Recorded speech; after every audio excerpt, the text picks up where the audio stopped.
Hello, bachcho. Let's read this question. So this question says the motion of a body is given by the equation dv by dt is equal to 6 minus 3vt, where vt is the speed in meter per second and t is in the second.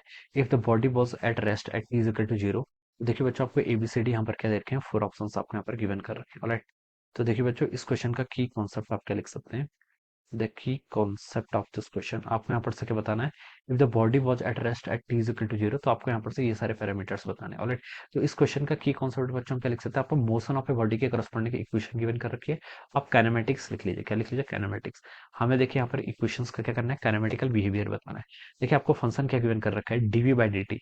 Motion of a body को लिख सकता है। देखिए dv by d t किसके equal, आपका 6 minus 3v के equal. Alright, इसको देखिए आप सॉल्व कर लेते हैं। इस इक्वेशन से देखिए हम सी ऑप्शन में हमसे वेलोसिटी का वेरिएशन पूछा ना, तो देखिए तो आपकी डिफरेंशियल इक्वेशन बन जाएगी। क्या बनेगी? Differential equation.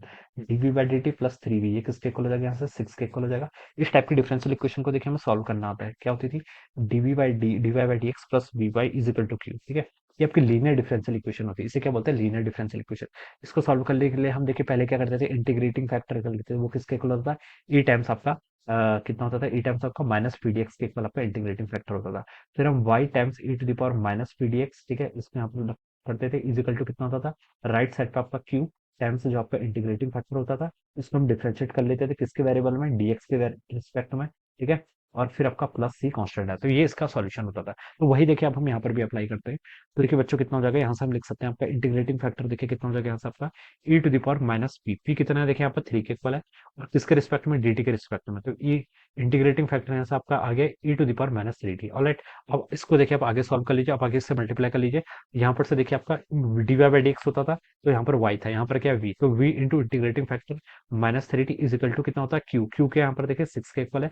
6 into integrating factor e to the power minus 3t, dt के रिस्पेक्ट में इंटीग्रेट करेंगे प्लस c, ये आपका यहाँ पर से इतना हो जाएगा।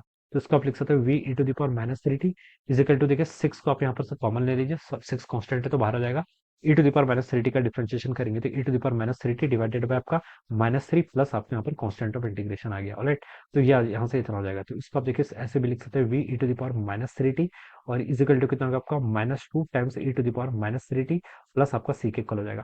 अब बच्चों देखिए इनिशियल कंडीशंस आपको क्वेश्चन में बोली गई है। देखिए बोला गया कि if the body was at rest at t is equal to 0 पर बॉडी रेस्ट पर थी, यानी कि टी इजिकल टू 0 पर देखिए इसमें अगर मैं पुट करूँ तो यहाँ पर देखिए आपकी वेलोसिटी 0 हो जाएगी। तो यहाँ पर आपका माइनस टू ई टी आपका 0 था, तो ई टू द पावर 0 1 के इक्वल होगा प्लस सी, तो यहाँ से सी की वैल्यू बच्चा आपका 2 के इक्वल आ गई। तो अब इस सी की वैल्यू को देखिए मैं इस इक्वेशन में क्या कर लेता हूँ, पुट कर लेता हूँ। तो हो जाएगा v e to the power minus 3t is equal to कितना गया, minus 2 e to the power आपका माइनस 3t प्लस आपका 2 के इक्वल। ये टर्म यहाँ से इतनी आ गई। अब देखिए यहाँ से क्या कर लीजिए, ई टू द पावर इस वाले टर्म को, e to the power minus 3t आपके देखिए दो साइड कॉमन आ रही है, तो इसको हम ऐसे लिख लेते हैं, e to the power minus 3t को मैं लेफ्ट साइड लेके आ गया, और यहाँ से आपका v प्लस 2 हो जाएगा, इट इज इक्वल टू 2, यहाँ पर 2 के इक्वल हो गया। राइट, तो यहाँ से देखिए इस इक्वेशन को थोड़ा सिंप्लीफाइड कर ले तो v प्लस 2 की वैल्यू कितनी आ गई, 2 times e to the power 3t के इक्वल आ गई। इसको थोड़ा और सिंप्लीफाइड कर लेंगे तो v इज इक्वल टू हो जाएगा आपका 2 e to the power 3t minus आपका 2 के इक्वल हो जाएगा। राइट, और आप यहाँ से क्या कर लीजिए, 2 को कॉमन कर लेंगे तो ये आपका 1 minus e to the power minus 3t आपका इस साइड पर आ जाएगा। E to the power 3t से मैंने डिवाइड कर दिया बेसिकली, तो आपका ये आ जाएगा। तो ये आपकी वेलोसिटी का एक्सप्रेशन आ गया। वेलोसिटी कितना है, 2 times 1 minus e to the power minus 3t। ठीक है, तो ये तो आपकी वेलोसिटी आ गई। तो देखिए बच्चों इसका ऑप्शन में देखो तो वह सी पे बोल रखा है the speed varies with time, speed का टाइम के साथ variation v equal to 2 times 1 minus e to the power 3t। तो बच्चों ये स्टेटमेंट बिल्कुल करेक्ट है। तो सी स्टेटमेंट तो करेक्ट हो गया। अब हमसे पूछ रखा है, देखिए ए से स्टार्ट करते हैं, टर्मिनल स्पीड। टर्मिनल स्पीड देखिए क्या होती है, आपकी कांस्टेंट वेलोसिटी होती है। क्या होती है आपकी कांस्टेंट वेलोसिटी, कब, जब आपकी बॉडी क्या करेगी, आपकी एक कांस्टेंट वेलोसिटी अटेंड कर लेती है फाइनली, जब आपका टी टेंडिंग टुवर्ड्स इन्फिनिटी हो जाता है। तो देखिए इसमें अगर मैं पुट करूं, जब आपका टी क्या हो जाएगा, टेंडिंग टुवर्ड्स इन्फिनिटी हो जाएगा, तब आपकी टर्मिनल वेलोसिटी हो जाती है। तो देखिए अगर मैं इस एक्सप्रेशन पुट करूं, ई की पावर माइनस इन्फिनिटी कितना हो जाएगा, ई की पावर माइनस इन्फिनिटी आपका 0 के इक्वल होता है, तो ये टर्म 0। तो टर्मिनल वेलोसिटी तो बच्चों से 2 मीटर पर सेकंड आ रही है, यहाँ पर 20 बोल रखा है, तो ये स्टेटमेंट भी बच्चों क्या हो गया, रॉन्ग हो गया। बी पर बोल रखा है magnitude of the initial acceleration is 6 metre. तो अब इनिशियल एक्सेलरेशन भी देखिए कैलकुलेट कर सकते हैं, यहीं से देखिए एक्सेलरेशन क्या होता है, डीवी बाई डी टी। इस एक्सप्रेशन को क्या कर लीजिए, आप टाइम के रिस्पेक्ट में डिफरेंशिएट कर लीजिए। तो कितना हो जाएगा आपका 2 टाइम्स, देखिए आपका कितना हो जाएगा 1 माइनस 0, यहाँ से आपका 3 times e to the power minus 30, ये हो जाएगा। ऑलराइट, तो यहाँ से हो गया आपका 6 times e to the power minus 30। और कब बोल रखा था हमने, इनिशियल एक्सेलेशन, यानी कि टाइम टी इक्वल टू 0 पर देखिए टाइम, ये आपका acceleration as a function of time आ गया। ऑलराइट, जब आप यहाँ पर टी की वैल्यू देखिए 0 पुट करेंगे तो ये कितना हो जाएगा आपका 6 into e to the power 0 1, तो आपका 6 के इक्वल आएगा। तो एक्सेलेशन आपका initial 6 metre per second square के इक्वल हो जाएगा। तो ये जो आपका बी ऑप्शन है, ठीक है, तो हम बता सकते हैं बी ऑप्शन क्या हो जाएगा बच्चों सबका, ये भी करेक्ट दे रखा है। अब डी पर देखना है, speed is 1 metre per second when the acceleration is half of the initial value.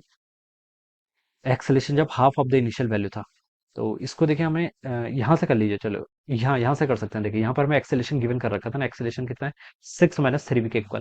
अब बोल रखा है जब acceleration is half of the initial value, initial value देखिए इसकी हमने 6 मीटर पर सेकंड स्क्वायर थी, उसका हाफ कितना हो जाएगा 3। तो उस टाइम पर बच्चों आपकी वेलोसिटी देखिए कितनी होगी, यहाँ से उसको सॉल्व कर लीजिए। तो 3 भी इधर हो जाएगा, 6 - 3, तो वेलोसिटी आपकी 1 मीटर पर सेकंड हो जाएगी। कितनी हो जाएगी आपकी, 1 मीटर पर सेकंड, ठीक है। तो ये बोल रखा है जब स्पीड 1 मीटर पर सेकंड था तो acceleration is half of the, हाँ तो ये तो बिल्कुल करेक्ट है। देखिए जब इसका एक्सेलेरेशन हमने कितना एज्यूम किया था, इनिशियल 6 था, 6 का ऑफ कर दिया कितना हो गया 3। तो उस वक्त आपकी वेलोसिटी कितना है कि 1 मीटर पर सेकंड, यही पूछा है। इसकी स्पीड 1 मीटर पर सेकंड होगी when acceleration is half of the initial value. तो ये स्टेटमेंट भी क्या बच्चों ट्रू है। तो बच्चों देखिए बी भी ट्रू आ गया, सी भी ट्रू आ गया और आपका डी भी ट्रू है। ये तीनों ही आपके ट्रू स्टेटमेंट है, ठीक है, बस ए आपका रॉन्ग है। So this will be the answer of this question, alright. तो इस तरीके से हम क्या करेंगे, इसको सॉल्व करेंगे। So I hope you all understood this concept. All the best and thank you so much.